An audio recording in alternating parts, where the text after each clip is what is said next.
और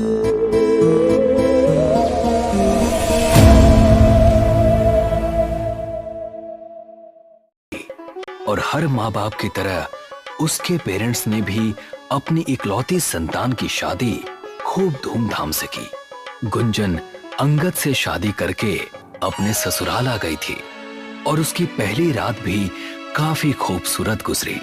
अगली सुबह नाश्ते के बाद अंगद ने गुंजन से कहा, गुंजन, हमारी एक खानदानी परंपरा है, आज तुम्हारा पहला दिन है, तो उस परंपरा को पूरा करने का यही सही समय है। कौन सी परंपरा अंगद? गुंजन बेटा, परंपरा ये है कि शादी के पहले दिन शाम के टाइम नई दुल्हन को पीपल के पेड़ वाले देवता को भोग लगाना होता है और ये काम करते टाइम दुल्हन अकेली होनी चाहिए, कोई उसके साथ नहीं जा सकता, वरना परंपरा में विघ्न पड़ता है। जी माँ जी, आप जैसा बोलेंगी मैं वैसा ही करूंगी। ये सुनकर अंगद और पल्लवी दोनों के चेहरों पर मुस्कुराहट झलक आई। शाम ठीक 7 बजे गुंजन घर से निकली। उसकी आंखों से ओझल होने के ठीक बाद ही अंगद ने किसी मोहित नाम के लड़के को कॉल लगाया। वो यहां से निकल चुकी है, तू तैयार है ना? यार अंगद, थोड़ी देर हो जाएगी यार, मैं बस पहुंचने ही वाला हूं। उसे यहां से जाते हुए सभी लोगों ने देखा है, यही ठीक मौका है, जल्दी से वहां पर पहुंच, समझा? इस तरफ गुंजन जंगल की तरफ तेज तेज कदम बढ़ा रही थी। जंगल से आती जानवरों की आवाजें उसे काफी हद तक डराने में कामयाब हो रही थी। बड़ी अजीब रस्म है, बस इसको पूरा कर दूं और भगवान मुझे सही सलामत घर वापस पहुंचा दे। अब कुछ ही दूरी पर गुंजन को एक बड़ा सा पीपल का पेड़ नजर आया। शुक्र है मिल गया। उसे इस बात की खबर तक नहीं थी कि कोई और भी इसी समय पर उसे घूर रहा है।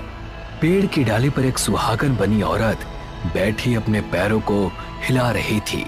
गुंजन को जैसे ही उसकी पाजेब की छन छन सुनाई दी, उसने नजरें उठाकर देखा। उसका भयंकर रूप देखकर उसकी चीख इस तरह ये आवाज दूर से आ रहे मोहित के कानों में गूंजी। अबे, अभी तो मैं उसके पास पहुंचा भी नहीं, फिर ये ऐसे कैसे चिल्ला रही है? मोहित अब तेज कदमों से उस तरफ भागा। उसने देखा कि पेड़ के पास गुंजन एकदम ठीक ठाक खड़ी है। आप ठीक तो हैं? जी हाँ, मैं एकदम ठीक हूँ, घबराने की जरूरत नहीं है। ऐसा कहकर गुंजन मुस्कुराती हुई वहां से चल दी। मोहित अपने मुंह ही मुंह में बुदबुदाया, अब तक तो ठीक ठाक थी, लेकिन अब नहीं रहने वाली। ऐसा कहकर मोहित ने अपनी पॉकेट से चाकू निकाला और उसे लेकर गुंजन की तरफ भागा।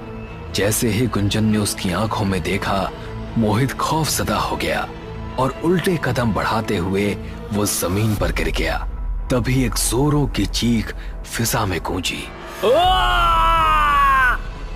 और फिर गुंजन छम छम करती हुई वहां से चली गई। अब उसी पेड़ की एक डाली पर मोहित की लाश लटकी थी, जिससे लाल लाल खून नीचे टपक रहा था।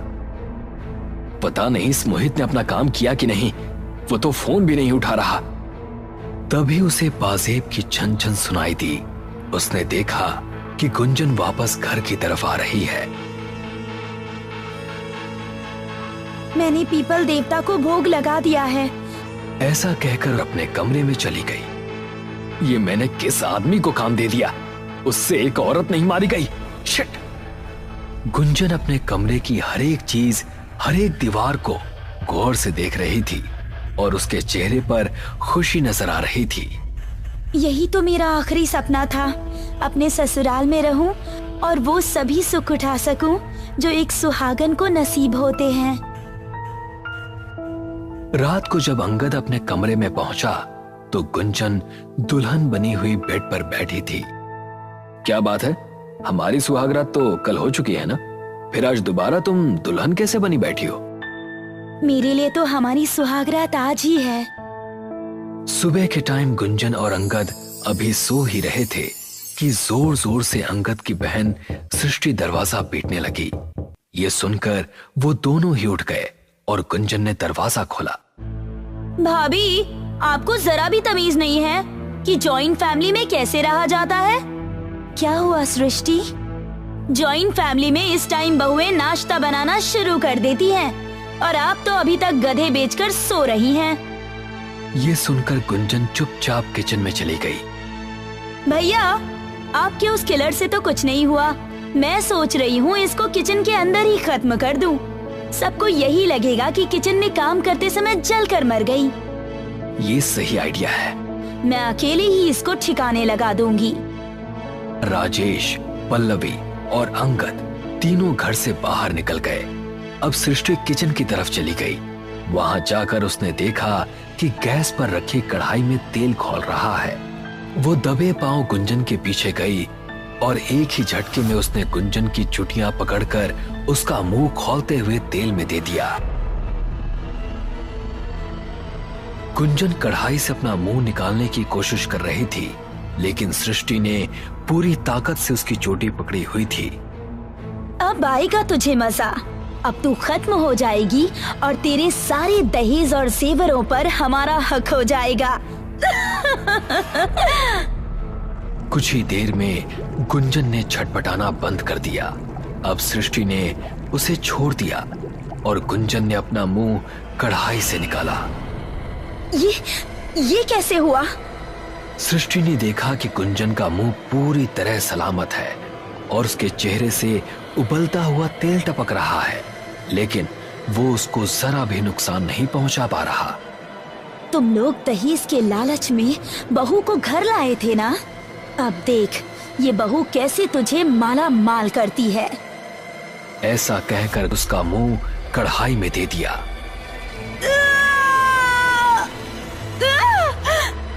सृष्टि का मुंह कढ़ाई के तेल में तल रहा था और गुंजन खड़ी हंस रही थी। गुंजन की आंखें इस समय लाल लाल चमक रही थी। अब सृष्टि हो चुका था और वो खत्म भी हो गई थी। गुंजन ने उसको छोड़ा तो वो जमीन पर गिर पड़ी। मेरी ननद जी, ये क्या हो गया है आपको? गुंजन की चीख सुनकर सभी पड़ोसी और बाकी परिवार वाले घर के अंदर पहुंचे। सृष्टि की मौत का खौफनाक मंजर देखकर सभी की रूह कांप उठी। सृष्टि, ये कैसे हुआ? ननद जी से मैं कह रही थी कि ये काम मैं कर लूंगी। इन्होंने मुझे घी का डब्बा लेने स्टोर रूम में भेजा था और जब मैं वापस आई तो। ये कहकर गुंजन फूट फूट कर रोने लगी, लेकिन अंगद और उसके माँ बाप को गुंजन पर भरोसा नहीं हो रहा था। अब इसी तरह दिन गुजरे, हफ्ते बीते और अब पूर्णमासी की रात आ गई। आज गुंजन ने अंगद को जल्द ही कमरे में बुला लिया और फिर उसे सुलाकर कमरे से बाहर निकली। अपने कमरे में पल्लवी अभी भी गुंजन को मारने के बारे में ही सोच रही थी। पता नहीं क्या खाकर आई है ये, कमबख्त मरती ही नहीं। तभी उसे बाहर का मेन डोर खुलने की आवाज आई। इस समय मेन डोर पर कौन हो सकता है? पल्लवी ने हल्का सा दरवाजा खोलकर देखा तो वो गुंजन ही थी जो कि घर से बाहर निकली थी। ये गुंजन इतनी रात में जंगल क्यों जा रही है? अब पल्लवी भी दबे पांव उसका पीछा करने लगी। वो चुपचाप गुंजन का पीछा करती रही। गुंजन जाकर उसी पीपल के पेड़ के पास रुकी जहां उसने भोग लगाया था। उस पेड़ के ऊपर कई सारे कौवे उड़ रहे थे। ये भयानक मंजर देखकर पल्लवी के डर का ठिकाना नहीं रहा और वो तेजी से घर की तरफ भागी।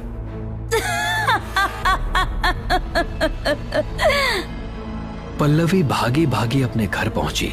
वो सीधा अपने कमरे में गई और बेड पर ढेर हो गई और पल्लवी को बहुत तेज बुखार हो गया था।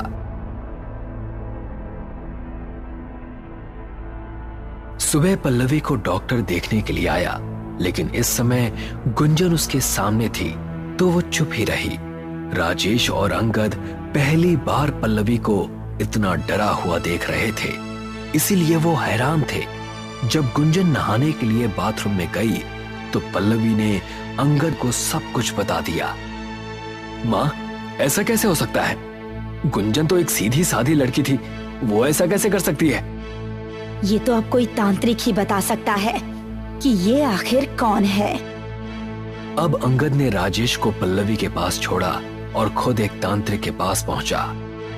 नए दुल्हन शादी के बाद 3 दिन के अंदर किसी पीपल के पेड़ के पास से गुजरी थी क्या? हाँ, शादी की दूसरी शाम वो जंगल गई थी। जरूर उस पेड़ पर कोई शंखचूड़नी बैठी होगी। शंखचूड़नी? ये क्या होती है? जिस लड़की की खास शादी के दिन अकाल मृत्यु हो जाती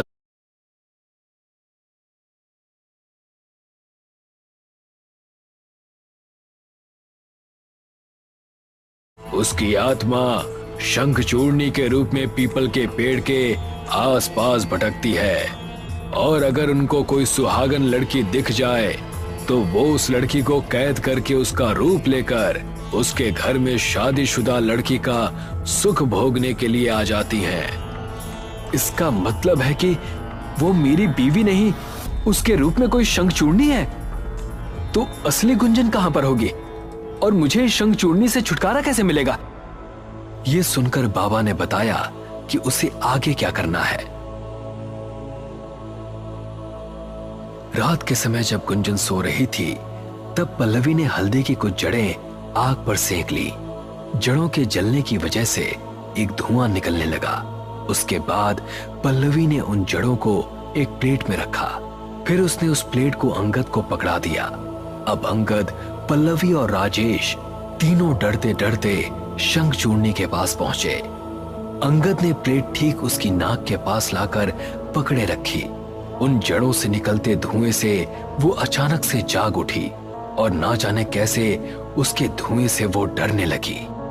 वो चीखती चिल्लाती पागलों की तरह घर से भाग निकली। अंगद भी हाथ में प्लेट लिए तेजी से उसके पीछे पीछे भाग रहा था।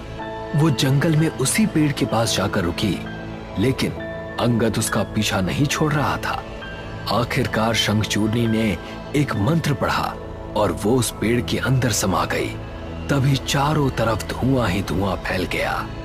कुछ देर ऐसे ही रहने के बाद जब धुआं खत्म हुआ तो अंगद को असली गुंजन पेड़ के पास खड़ी नजर आई। गुंजन, तुम ठीक हो? गुंजन ने डरते डरते अपनी आंखें खोली। अंगद, वो बहुत भयानक थी। उसने मुझे इस पेड़ के अंदर कैद करके रखा था। मुझे डर था कि कहीं वो आपको और माँ को कोई नुकसान न पहुंचा दे। भगवान का शुक्र है कि आप ठीक हो। गुंजन के मुंह से ये शब्द सुनकर अंगद और पल्लवी को अपने ही नाम पर शर्म आने लगी और उसे मारने का प्लान उन्होंने हमेशा के लिए छोड़ दिया।